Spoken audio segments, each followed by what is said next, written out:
Today we have Onomato Infinite Negates. In case you don't know the Onomato archetype, it's kind of just the culmination of Zubaba, Gagaga, Gogogo, and Dododo, like all the archetypes the Yu-Gi-Oh! Zexal protagonists use. It's just a bunch of rank 4 spam. Unfortunately, a lot of their best effects lock you into Exceeds monsters, but it isn't really that big of a deal.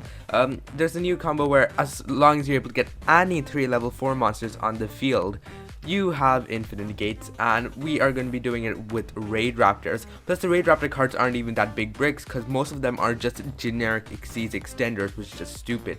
So right here I have a combo. Just any way to get 3 level 4 monsters on the field is combo, so I'll show it to you today. First off, we activate Onomato, discard a card, add one Zubaba, one Gogo, one Dododo, or one Gagaga. I need 2 of those cards, so we're gonna add one Gagaga child and one utopic Onomatopoeia, which is treated as a Zubaba, Gagaga, Gogo, and Dododo card all at the same time, which is why it's just a must-have in this deck. It's just really good because it is able to treat itself as all of them. And there are some cards that need specific names, like a glove. It requires a Gogogo or Dododo monster on the field to summon itself from the graveyard, and Gaga child can just summon itself from the hand as long as you control a Gagaga monster, which is really strong. So you're going to summon child, use its effect, target Onomatopoeia, just turns itself to level 4. We'll use gloves effect, summon itself, and as you saw we had 3 level 4s. We'll overlay 2 of them to force tricks, use effect, and to get a Raider's Wing. We'll use the Raider's Wing effect, detach 1 other card, summon itself. We'll go into Y-Strix. Y-Strix will summon a Mimicry Lanius, not Zephyros this time. The Zephyros just needed a lot more material, needing an extra card on the field to bounce, so Mimicry is just kind of better. And on top of that, a lot of Raid Raptors are extenders. As I said, Raider's Wing is an extender, just a generic Xyz, and Singing Lanius is also an extender, and we'll just search it over here. Y-Strix has a mandatory effect to set a rank of magic, and we'll use it in order to summon out a Cyber Dragon Infinity to stop any other hand traps from now on. This deck doesn't really necessarily die to hand traps because you do have lots of level 4 extenders to play through them. On top of that, it OTKs really well, being a Utopia deck. So we'll use Mimicry Lanius, search Pain Lanius. Pain Lanius is able to just summon itself by targeting a Raid Raptor we control. We take damage equal to its attack, and then we just summon it. We'll go into a Symbolic Bird of Sovereignty from here, and then finally we can go into Union Carrier. Union Carrier's effect, equip a Thunderbird, and then we will use Cyber Dragon Infinity to just gobble up the Union Carrier because I don't want it to stay on field. So we have Infinite Negates. In case you don't know how it works, as long as you're able to get Mist Valley Apex Avian and Mist Valley Thunderbird on the field, you can infinitely negate cards your opponent controls, but it's only once per chain.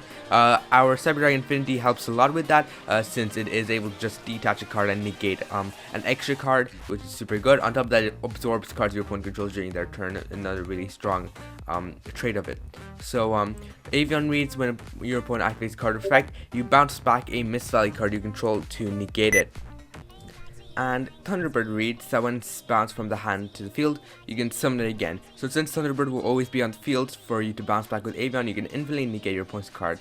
Unfortunately, they can attack over the Thunderbird, but you still have 2 other negates, and this negate will come back during your opponent's end phase with some work.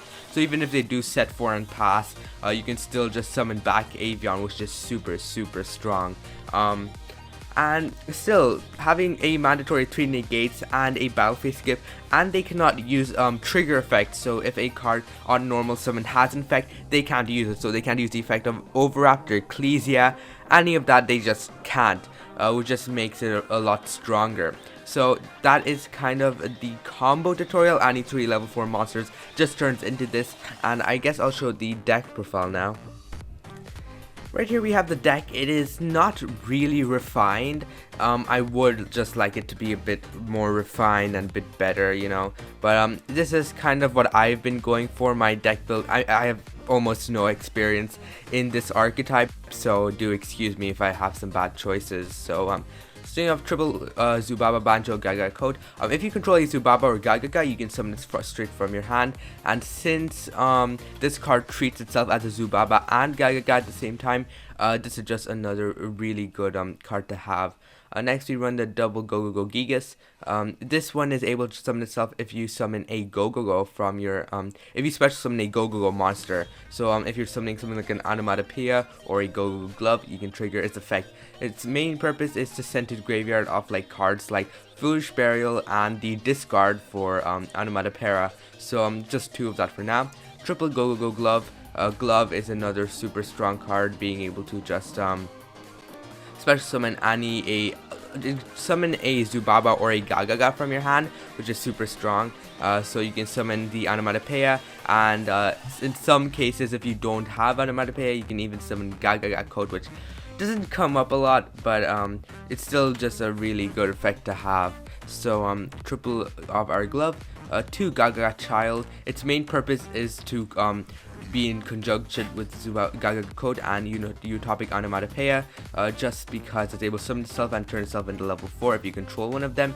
Also, I only run one Onomatopoeia because you're usually going to be searching it with Onomatopoeia or Onomatopoeia, so that's kind of my reason.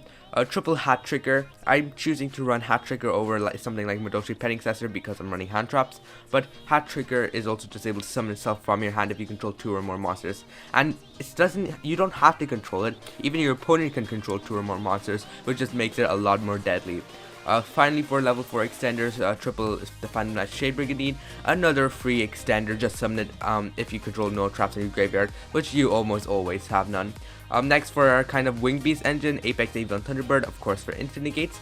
Mimicry Lanius. This is an inherent Garnet, you might say, but as long as you're able to normal summon it and you have enough extenders, so if you have access to cards like, say, Hat Trigger or Shade Brigandine, Mimicry Lanius is usually decent, not decent, it's fine to draw. It's able to search Pain Lanius, which is its main utility, and Pain Lanius is another extender.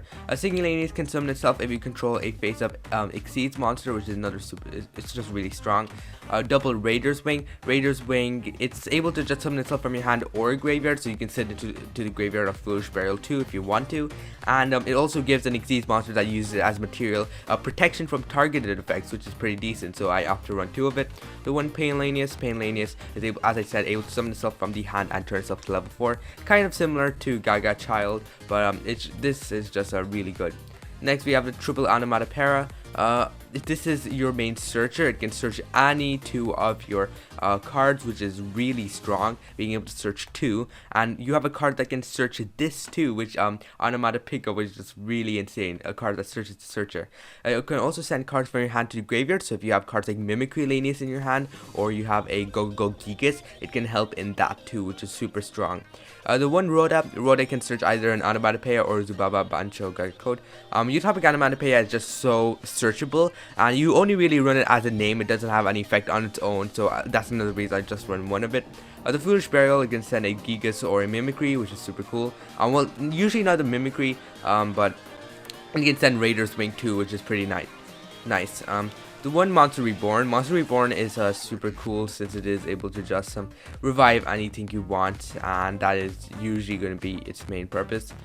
Triple Onomatopoeia pickup is just being able to search Onomatopoeia is really good, and Onomatopoeia, as I said, just searches 2, which is insane. And finally, the one Soul Shape Force. Soul Shape Force is just to rank up in Cyber Dragon Infinity as an extra negate. Fighting for a hand drop, triple Nibiru, triple Ash. These are the hand drops I run. You can swap it for whatever you want. Dark Ruler. I don't recommend running Imperm because it clashes with Shade Brigandine, but you can run like Droll, Lancia, whatever. So you can run these. These are also going to be the main slots that you kind of side out. So if you want to side out for cards like Lancia, you can side out like an Ash. You can also maybe side out one Hat Trigger, one Shade Brigandine, depending on how you want to go about it. But these are the hand drops I run. Next, for our extra deck, there's just a lot of toolbox you can run. We have Cyber Dragon Infinity, which is just able to, it's just an Omni negate. The Utopia of the Lightning, really good. It's able to just attack over any boss monster, including Megaclops if you're up against him. Megaclops is kind of difficult to deal with if you're up against Zodiac, so Utopia Lightning can definitely help in that. It just turns into 5k beat stick. It's really good against decks like Eldritch. It's really good against say Infernoble. Like just any 2 level 4s go into Utopia into Utopia Prime, into Utopia Lightning, and it can do that twice, so that is just really strong. Utopia Prime, this is the card I'm opting to run as an extra rank up. It's able to just send all of your, well, not send, it's able to banish all of your opponent's monsters and deal your opponent 300 for each one. The only drawback being you have 10 life points left. But you should generally be able to ODK with Utopia the Lightning if your opponent has some floating effects. But Utopia Prime is just a nice board wipe. Utopia number 39 is just the classic mainly for your lightning plays. The 1 copy of Tornado Dragon as an extra toolbox set. The 1 copy of Baguska being able to just be a local floodgate is really strong. The 1 copy of Abyss Dweller is a full graveyard lockdown, so if you're up against certain matchups, you might want to make this. A triple Force Strix, even though we only run through 2 of them in the combo. The reason I run 3 is because if you're going through hand traps, if your opponent imperms, Veilers, Ashes, the first Force Strix, you're usually able to extend enough into a second one, and then you can combo from there.